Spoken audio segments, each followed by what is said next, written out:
Hello everyone. दोस्तों, कोल India limited management trainee में आप सभी लोगों को पता है कि इस बार पिछले 6 सालों के बाद बहुत बड़े नंबर पर वैकेंसीज आई हुई हैं। टोटल 660 वैकेंसीज हैं, इंक्लूडिंग बैकलॉग वैकेंसीज, और फ्लेक्स वैकेंसीज की संख्या है 647, जिसमें इलेक्ट्रिकल इंजीनियरिंग की वैकेंसीज हैं 221। वहीं पर अगर हम बात करें सिविल इंजीनियरिंग की वैकेंसीज है 178, और मैकेनिकल इंजीनियरिंग में 145 वैकेंसीज हैं। आप सभी लोगों को पता है इलेक्ट्रॉनिक्स में 38 वैकेंसीज हैं। यहाँ पर हम बात करें तो सिर्फ यहाँ बी टेक के कैंडिडेट्स फॉर्म फिल कर सकते हैं, जिसने रिस्पेक्टिव ब्रांचेस में 60% मार्क्स जो हैं वो गेन किए होंगे, वो यहाँ पर फॉर्म फिल कर पाएंगे। एंड एज वेल एज यहाँ पर आप सभी लोगों को जो सैलरी मिलने वाली है वो ड्यूरिंग ट्रेनिंग 60,000 रुपीज आपकी सैलरी रहने वाली है। 60,000 रुपीज ड्यूरिंग ट्रेनिंग, और ट्रेनिंग के बाद आपकी जो सैलरी रहेगी वो 80K टू 85K आपकी सैलरी रहने वाली है। एक बहुत बड़ी अपॉर्चुनिटी। आपके पास इस बार इंटरव्यू भी नहीं है, आपके पास एक चांस है क्लियर करने का। सिर्फ रिटन एग्जामिनेशन के आधार पर आपका यहाँ पर जो है वो ये रिक्रूटमेंट होने वाला है, और उसके बाद सीधा डीवी इन मेडिकल, उसके बाद आपको ज्वाइनिंग मिल जाएगी।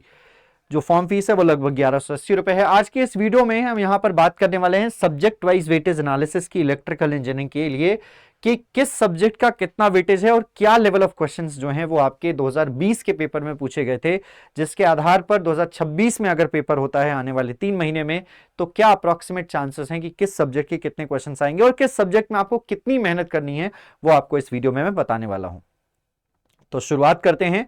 यहां पर मैंने एक प्रॉपर टेबल बनाई हुई है। मैंने प्रॉपर इस पे हर एक 2020 के पूरे पेपर को अच्छे से सर्च किया, अच्छे से पूरे पेपर्स को देखा, एनालाइज किया, क्या लेवल ऑफ क्वेश्चंस हैं, किससे कितने क्वेश्चंस पूछे गए हैं। तो 2020 में 11 सब्जेक्ट से क्वेश्चंस पूछे गए थे टोटल, जिसमें नेटवर्क थ्योरी, ये 2 पेपर होते हैं इसके। अच्छा, रिक्रूटमेंट प्रोसेस में आपको बता देता हूं कि इसमें 2 पेपर होंगे, पेपर 1 एंड पेपर 2। दोनों ही पेपर्स जो हैं वो 100 क्वेश्चंस के होंगे। फर्स्ट पेपर में आपका कंप्लीट नॉन टेक्निकल होगा, जिसमें GK, reasoning, quantitative aptitude and general awareness या जनरल नॉलेज से क्वेश्चंस होंगे। और सेकंड पेपर में 100 क्वेश्चंस होंगे, जिसमें कंप्लीट टेक्निकल होगा। एक ही दिन में दोनों पेपर होंगे, एक ही समय पर आप 3 घंटे का ड्यूरेशन मिलेगा दोनों पेपर को सॉल्व करने के लिए। तो paper 1 and paper 2 total time duration जो है वो 3 घंटे का है। कोई नेगेटिव मार्किंग नहीं है, ध्यान रखिएगा इस पेपर में। अब यहां पर टेक्निकल के 100 क्वेश्चंस में से आउट ऑफ 100 क्वेश्चंस 12% वेटेज लगभग नेटवर्क थ्योरी का था। लगभग 12 क्वेश्चन नेटवर्क थ्योरी के पूछे गए थे 2020 में। 18 क्वेश्चंस मशीन के पूछे गए थे, और मशीन का जो लेवल था वो इजी था। सिमिलरली नेटवर्क थ्योरी का जो लेवल था वो इजी था, इवन कहेंगे वेरी इजी, क्योंकि मैंने अभी सैटरडे को जो है क्लास ली है, मैंने आज ही क्लास ली है इसकी। कोल इंडिया लिमिटेड के कुछ क्वेश्चंस एनालाइज करवाए हैं मैंने 2020 के, तो इजी क्वेश्चंस थे, मशीन्स के भी इजी क्वेश्चंस थे, नेटवर्क के भी।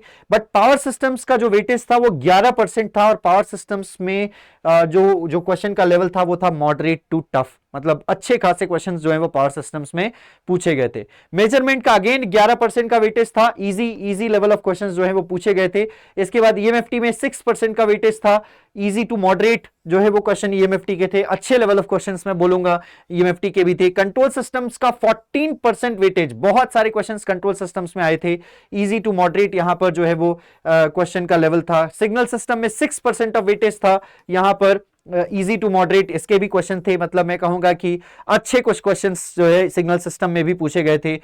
माइक्रो प्रोसेसर में 3 क्वेश्चन पूछे गए थे, तीनों क्वेश्चन काफी आसान थे। एनालॉग इलेक्ट्रॉनिक्स के 5 क्वेश्चंस पूछे गए थे, इजी क्वेश्चंस थे, कुछ मॉडरेट भी थे। फिल्टर से रिलेटेड क्वेश्चंस पूछे गए थे यूजिंग ओपैम्प। इसके बाद पावर इलेक्ट्रॉनिक्स से 13% का वेटेज था, और ये भी क्वेश्चन जो है वो काफी अच्छे क्वेश्चंस थे। इन्वर्टर से भी क्वेश्चन थे, pulse with modulation, PWM switching से क्वेश्चन पूछे गए थे। और एक क्वेश्चन जो है वो एनालॉग एंड डिजिटल कम्युनिकेशन का पूछा गया था। एक क्वेश्चन था इसका जो कि आपका इजी था, सैंपलिंग फ्रीक्वेंसी का सवाल था। वो सैंपलिंग फ्रीक्वेंसी पूछी गई थी कि कितनी होती है, तो ये वो सवाल था जहां पर ट्वाइस ऑफ मैक्सिमम फ्रीक्वेंसी लगाकर वो निकालना था। एक क्वेश्चन एनालॉग एंड डिजिटल से था। कोई भी सवाल डिजिटल इलेक्ट्रॉनिक्स से नहीं था, लेकिन आपके सामने है कि सबसे ज्यादा वेटेज जो यहां पर देखने को मिला है वो है आपका 18% मशीन, उसके बाद आपका कंट्रोल सिस्टम्स, फिर उसके बाद आपका पावर इलेक्ट्रॉनिक्स, फिर उसके बाद पावर सिस्टम्स एंड मेजरमेंट।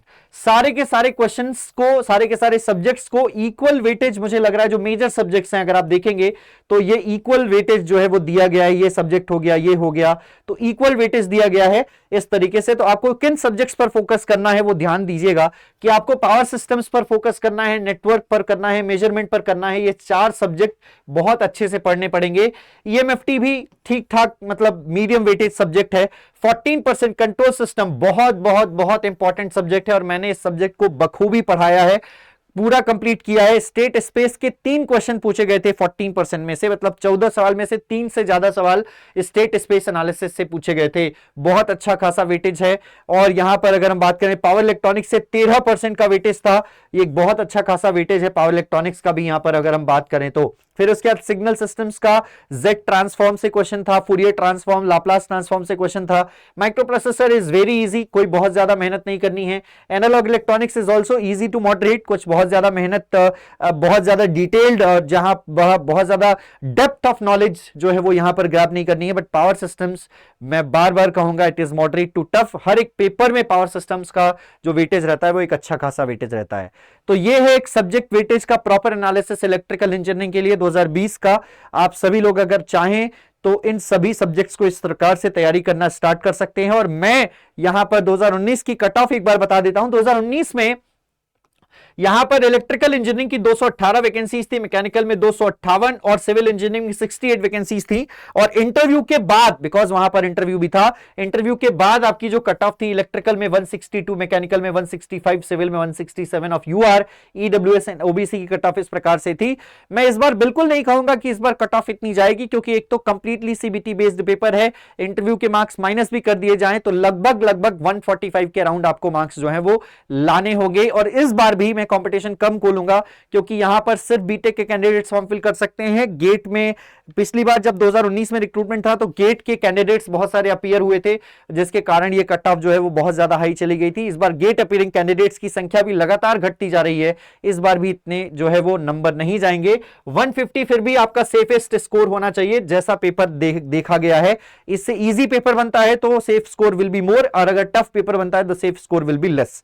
तो इस प्रकार से यहां पर आप कोल इंडिया लिमिटेड की कंप्लीट प्रिपरेशन कर सकते हैं हमारे साथ जुड़कर, जहां पर आपको कंप्लीट सिलेबस कवरेज मिलेगा, live recorded classes, doubt support, test series, PYQ discussion, interview guidance अगर होता है, वैसे तो है नहीं इंटरव्यू गाइडेंस, तो यहां पर ये आपको नहीं मिलने वाला है। तो सब कुछ आपको यहां मिलने वाला है हमारे कोल इंडिया लिमिटेड के कंप्लीट प्रिपरेशन बैच से। इस बैच में आपको सब कुछ मिलने वाला है, जैसा कि मैंने आपको बताया। ये तीनों, इवन चारों ब्रांचेस में, इलेक्ट्रॉनिक्स में भी ये बैच अवेलेबल है। Electrical, mechanical, civil and electronics, सारे के सारे बैचेस आपको यहां पर देखने को मिलेंगे।